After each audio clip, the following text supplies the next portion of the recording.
The story I'm about to tell took place in Turkey and was later turned into a movie. You can find information about the film in the later parts of the video. I wouldn't wish what happened to my son Emre on anyone.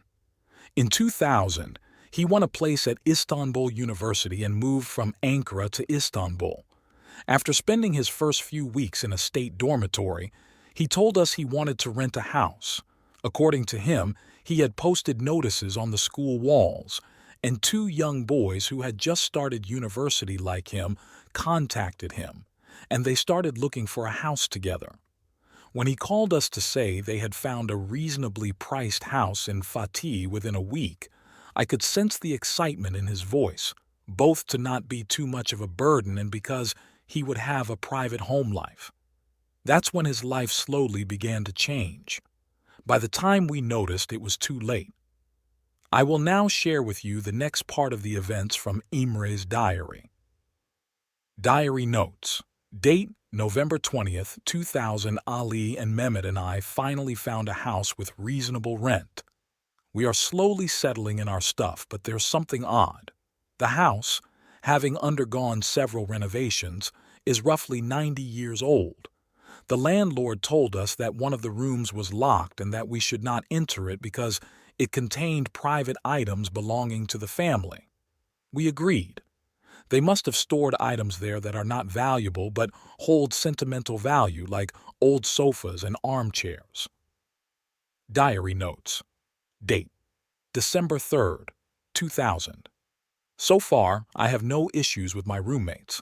I'm lucky in that regard. Both are clean and orderly. But Mehmet is a bit strange, a quiet kid. He doesn't talk much.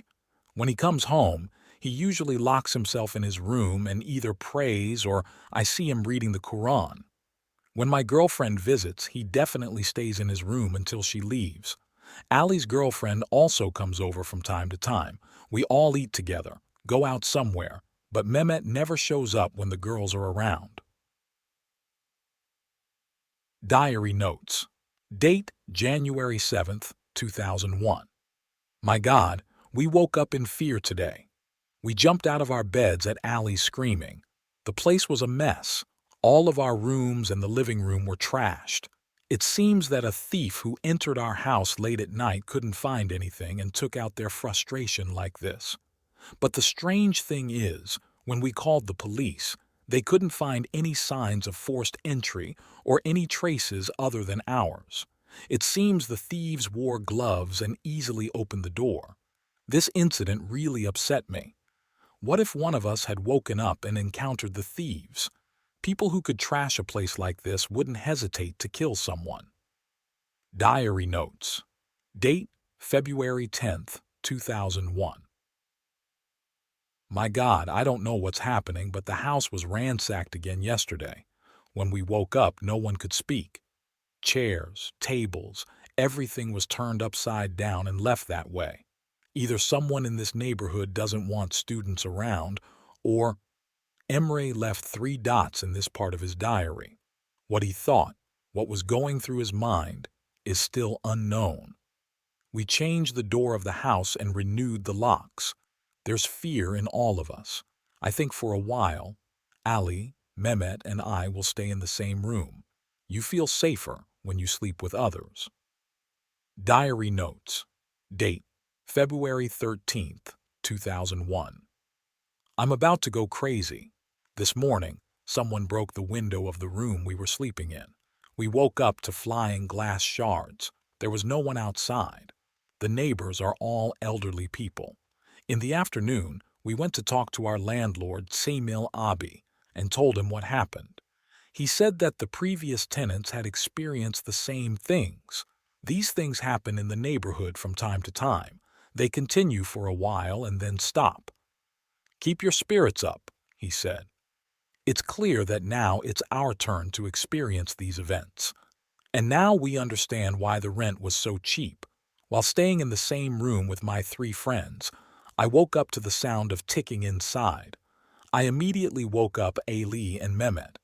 I told them to be quiet, that the people who had repeatedly ransacked our house and broken our windows were probably inside right now. After we all grabbed something to protect ourselves, we quietly moved towards the living room, but there was no one there. How could this be? The sounds were coming from the room that our landlord, Semel Abi, had told us not to enter.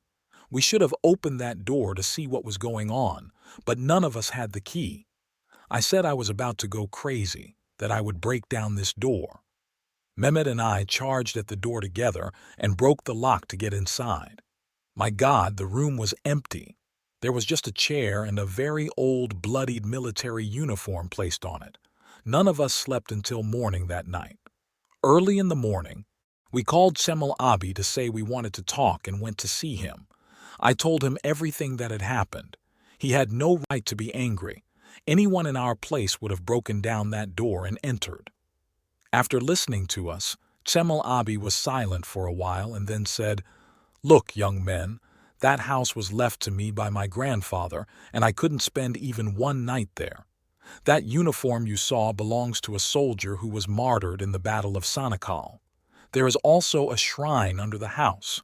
My grandfather demolished the shrine and built the house on top of it.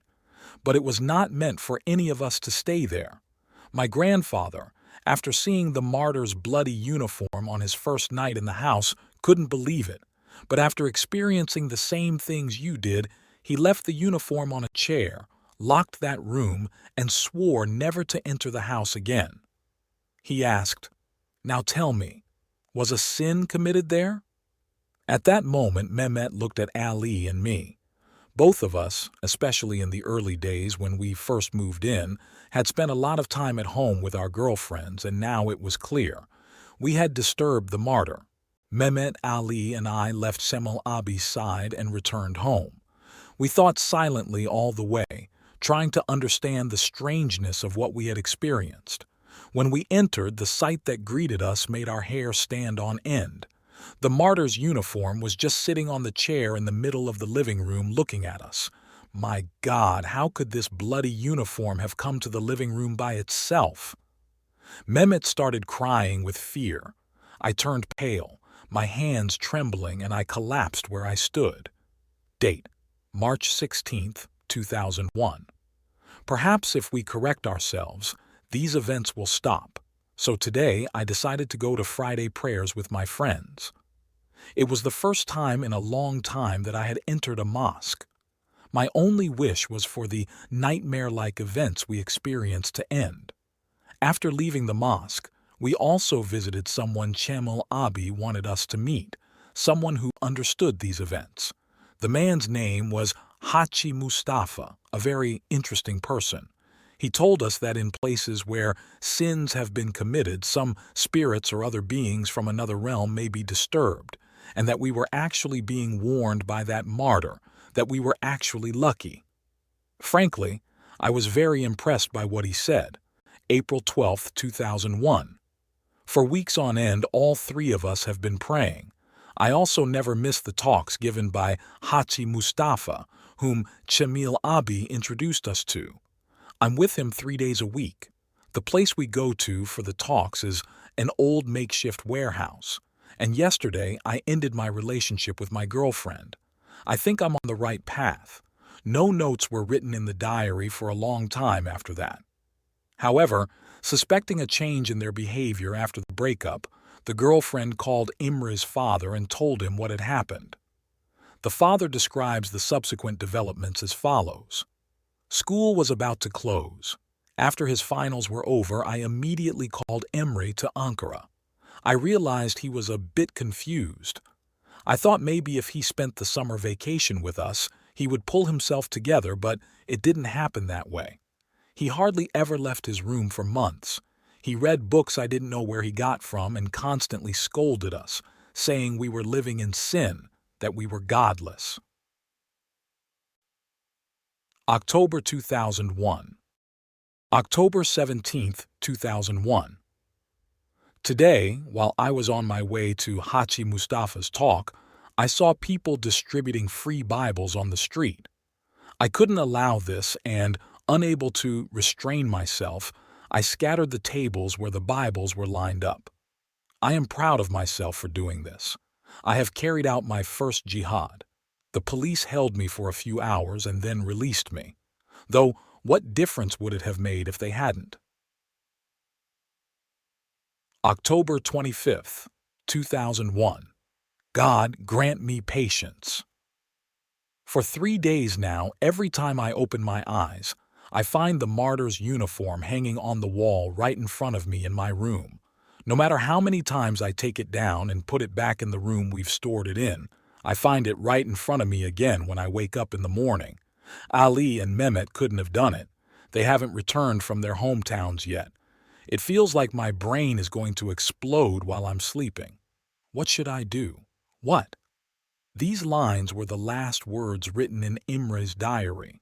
For a long time, no matter what we did, we couldn't hear from him.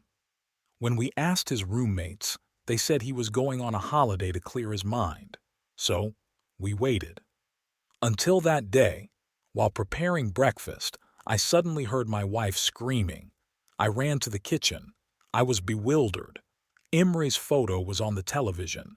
He had blown himself up on a public bus in the early hours of the morning, causing the death of over 20 people.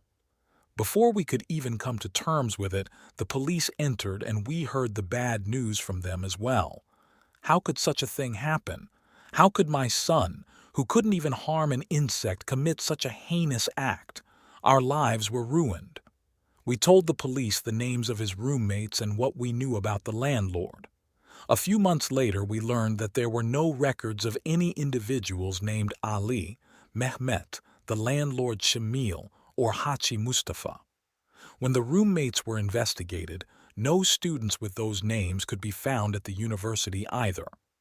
The house turned out to belong not to someone named Shamil, but to an elderly woman who had been missing for 2 years. In fact, no one in the area had even heard of someone named Hachi Mustafa. At the end of the police investigation, we learned that our son had fallen into the trap of an organization called Girdap. In fact, the landlords Samil, Ali, Mehmet, and Hachi Mustafa, who brainwashed Emre with false information, were all members of this organization. Ali and Mehmet were the ones who repeatedly ransacked the house, broke the windows, and placed the old soldier's uniform in the middle of the living room. They had lured Emre into such a trap, causing him to blow himself up along with innocent people. In a chilling manner, our son had lived with these people for almost 2 years, believing in events he thought were miraculous. It was indeed a hair-raising, frightening event that serves as a lesson to us all. You should also do not rent a house with people you do not know, have not met, or have only met through online ads. Question the people you sleep in the same house with and your experiences. Know your personal boundaries and do not allow them to be violated. Maintain open communication with your family and close ones. Do not hesitate to contact authorities in suspicious situations. This incident was adapted into a movie titled Girdap, directed by Talip Karamahmutoglu in 2008.